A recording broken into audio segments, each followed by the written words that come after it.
Hola amigos, soy Sara Pérez Tomé del Gabinete Sofía, que llevamos más de 35 años dedicándonos a la atención a familias y a parejas, pero además nos dedicamos también hace más de 15 años a ayudar a esos matrimonios y a esas familias donde un hijo suyo termina acurrucado en una habitación llamándose lo que llamamos los hijos nini. Sabéis que son los hijos que ni estudian ni trabajan. España va a la cabeza de hijos nini, por algo será. No quiero decir que seamos los peores de Europa ni los peores del mundo, pero sí que hay algo social que hace que vayamos a la cabeza y además increciendo este número de niños, adolescentes. ¿Qué ocurre? Pues que cuando un hijo nini se asienta en una familia, empieza a crecer un poco la infelicidad, porque es algo que se va de las manos de los padres, que se va de las manos de los hijos, incluso de los hermanos. Mirar, un hijo nini es una persona que ha perdido la motivación para estudiar o trabajar. No es que sea un vago, no es que sea un cara dura, no es que quiera vivir gorronamente de los padres. Lo que pasa es que lo que hay que hacer es evitar que se llegue a encerrar en su habitación. Y es de lo que hoy vamos a hablar. No del síntoma final de un hijo nini que está ya encerrado en su habitación, sino de qué medidas podemos tomar para no tener un hijo nini. Creo que es muy importante que esto lo escucharan todos los padres, porque forma parte de la educación, la formación en valores preventiva para que un hijo no acabe encerrándose en la habitación. Luego, no está descartado ningún padre con hijos. No está descartado ni siquiera un padre con un hijo bueno y estudioso, porque también puede caer en esta mala praxis de un hijo que es acabar ni estudiando ni trabajando. Por lo tanto, me gustaría que pensarais que vuestra actitud como padres, positiva y motivadora, tanto en casa como en la educación que van a recibir vuestros hijos, influye directamente en que tu hijo acabe siendo un chico profesional o estudiante normal, o acabes arrumbado en su habitación como un hijo nini que ni estudia ni trabaja. Por eso creo que vuestros hijos tienen que tenernos una motivación. ¿Qué es una motivación al final? Pues que tengan un propósito de vida y se sientan bien en su casa. Y que sus padres además sean ejemplo de que no les exijan solo estudios y calificaciones, y que sean un ejemplo de cómo trabajan y cómo vuelven contentos del trabajo y cómo en su trabajo se les valora cuando hacen cosas buenas, para que ellos piensen que el trabajo no es solo un sitio donde ir a ganar dinero o un sitio donde te ponen en la calle y te quedas sin trabajo y es la ruina de la familia, porque entonces entran en pánico y no quieren pasar por esas situaciones que han pasado sus padres.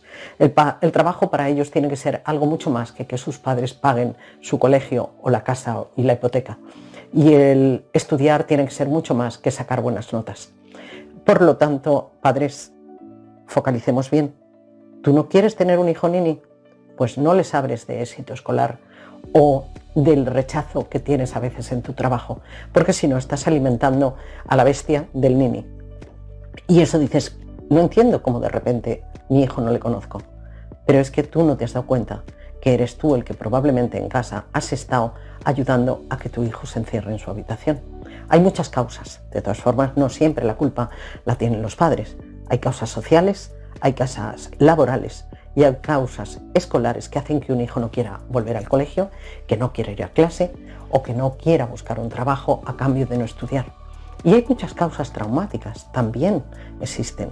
La inseguridad y la falta de autoestima por un trauma, por un bullying, por un acoso, puede llevar a un chico también a encerrarse en su habitación y no querer salir, ni estudiar, ni trabajar. Luego, no creáis que es una tontería que vuestro hijo esté encerrado en la habitación y que ya se le pasará, y que además le amenazo con retirarle la paga, y que además le digo que por este camino vas mal. Vale, de acuerdo, todo eso es legítimo que lo pienses y además lo puedes hacer, pero no es la solución. Tienes que encontrar la solución en otras formas de tratar a tu hijo. Entonces, lo primero que os voy a hacer es daros como unas claves preventivas para evitar tener un hijo nini, que es de lo que se trata, ¿vale? La primera de ellas, desde que son pequeños, empiezan a hablar y empiezan a comunicarse, tú tienes que empezar a tener verdadero interés en conocer cuáles son los éxitos, los intereses y las habilidades y los talentos que tiene tu hijo. No los que a ti te gustaría que tenga tu hijo y tú tuviste y no pudiste desarrollar o te gustaría haber tenido, sino los que realmente tiene tu hijo. No proyectes en él las carencias que tú tienes, porque entonces le vas a frustrar, absolutamente, porque él no eres tú y tú no eres él. Luego, esfuérzate en buscarle cuáles son esas chispas que tiene tu hijo de lucidez en casa. Si es un niño que le gusta jugar con coches, no te quedes en comprarle coches de 1 euro cada día. Plantéate por qué le gustan los coches. ¿A ti qué te gusta de los coches? ¿La parte de fuera o la parte de dentro? ¿Te gusta cómo funciona el motor o te gustan los colores de los coches? Porque a lo mejor estamos hablando con un ingeniero industrial futuro o con un director de marketing. No lo sabemos, pero tendrás que hablar con él y saber de qué estamos hablando. Y con una niña no te quedes solo en si le gustan las muñecas o le gusta la cocina, para saber si le va a gustar la moda o le va a gustar ser cocinera. No, esos roles estamos haciendo que nuestra hija después no se dé cuenta y solo quiera disfrazarse de princesa y no de superhéroe, porque tú la has marcado una línea desde muy pequeña hablándole de las cocinitas o de las muñecas. Como al chico tampoco tienes por qué hablarle solo de los temas de jugar al fútbol. ¿Por qué no va a poder gustarle a un chico la música y bailar o hacer? Pero si todo eso se lo cegamos y se lo tapamos, él no tiene fuerza suficiente para hablar de sus talentos contigo. Déjale que se exprese, déjale que viva con emoción las cosas que de verdad le pueden motivar. Otro de los temas es ponle metas claras pero alcanzables. No le pongas metas que tú como adulto las haces de una corrida, pero un niño no es capaz. Pero yo cuando era pequeño, no. Tú te olvidas de cuando eras pequeño. Primero porque nuestras pequeñeces de vida no tienen nada que ver con la infancia de ahora. Y segundo, porque a lo mejor has idealizado tu infancia y tú tampoco tenías ninguna idea clara de lo que querías o no querías. Y ahora, sin embargo, pretendes hacer de ti un niño perfecto para que tu hijo sea también perfecto. Pues mira, vas a conseguir más metas alcanzables en tu hijo si le hablas de lo que tú no conseguiste y de lo que además, menos mal que no me forzó mi padre a hacer porque no lo hubiera llegado a hacer, que proyectando en él todas las frustraciones que tú tuviste en tu infancia. Entonces, hagamos un examen primero de nosotros mismos para poder poner a nuestros hijos metas claras y alcanzables. Refuerza mucho el valor del esfuerzo y no solo del resultado, pero en todo. Desde hacer una tarta en casa, hasta hacer un cartel de pegatinas, hasta hacer la maleta. No se trata de que tu hijo aprenda a llenar su mochila y de que no le falte nada, sino cómo él hace para que no le falte nada en su mochila cada día. Dile cómo se organiza, cómo te puedes organizar para que en tu mochila no falte nada. No que tu mochila le lleve todo o que tu mamá te prepare la mochila para que no te falte nada. Si hacemos el proceso del esfuerzo y no del resultado, os daréis cuenta que podéis dar a vuestros hijos muchas más autonomías de las que si vosotros lo hacéis va a salir perfecto, pero es que no se trata de que lo hagáis vosotros. Cada vez que a tu hijo le sobreprotejas haciendo cosas que él podría hacer para que salgan perfectas, le estamos arrinconando en la habitación del nene. También con no dejándole que él valore su propio esfuerzo, sino esperando a que el esfuerzo se lo dan su padre o su madre y que, como yo no lo voy a hacer bien, que lo haga mi madre. Como yo no lo voy a hacer bien, que me lo diga mi padre. No, déjale que se equivoque, déjale que él lo haga, porque así saldrá de la habitación. Es bueno que si veis que vuestro hijo no es especialmente sociable o vivís en un entorno familiar que no es especialmente muy abierto a muchos hijos o a muchos primos o a mucha familia, porque estáis en un sitio muy aislado o muy alejado, os propongo como cuarta meta exponer a vuestro hijo a experiencias nuevas de grupos sociales nuevos. O sea, integrarle en campamentos, integrarle en clubs deportivos, integrarle en clubs sociales. ¿Para qué?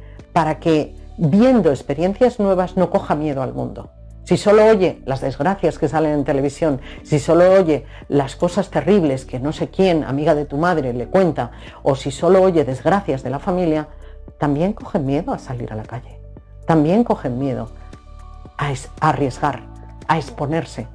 Si quieres que tu hijo no sea un cobarde y que sea valiente, tiene que ser capaz de decir tengo miedo, pero al mismo tiempo tengo miedo pero quiero hacer esto para solucionarlo. Y eso solo lo puede hacer si desde pequeño aprende experiencias nuevas. Como quinto os diría, ponerle en un entorno motivador. Un entorno motivador que es pues un entorno donde se valora principalmente el aprendizaje y el crecimiento. Tu hijo tiene que aprender a hacerse grande ante las dificultades, no a hacerse pequeñito, a ser capaz de sentirse seguro de que en su casa saben que vale y él va a responder por lo que vale, no por lo que esperan sus padres que valga, sino por lo que realmente vale. Si tú como padre le has reconocido en las cosas que vale, se atreverá en la calle y se arriesgará a usarlo.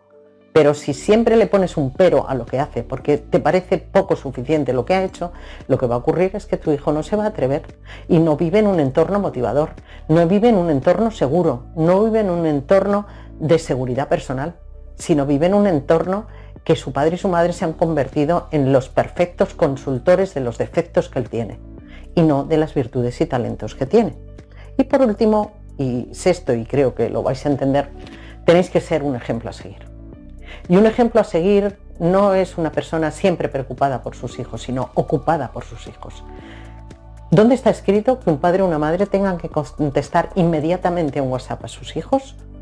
¿O tengan que estar atendiéndoles urgentemente y en el momento, incluso dejando de hacer algo y ante un tema que no es urgente? ¿Dónde está escrito que es mejor padre un padre que vive pendiente de esa sumisión a sus hijos, de responderles, de buscarles, de controlarles donde están, y a cambio el hijo ni contesta, ni responde, habla cuando le da la gana? Estamos alimentando el nini de una habitación que no contesta ya a sus padres.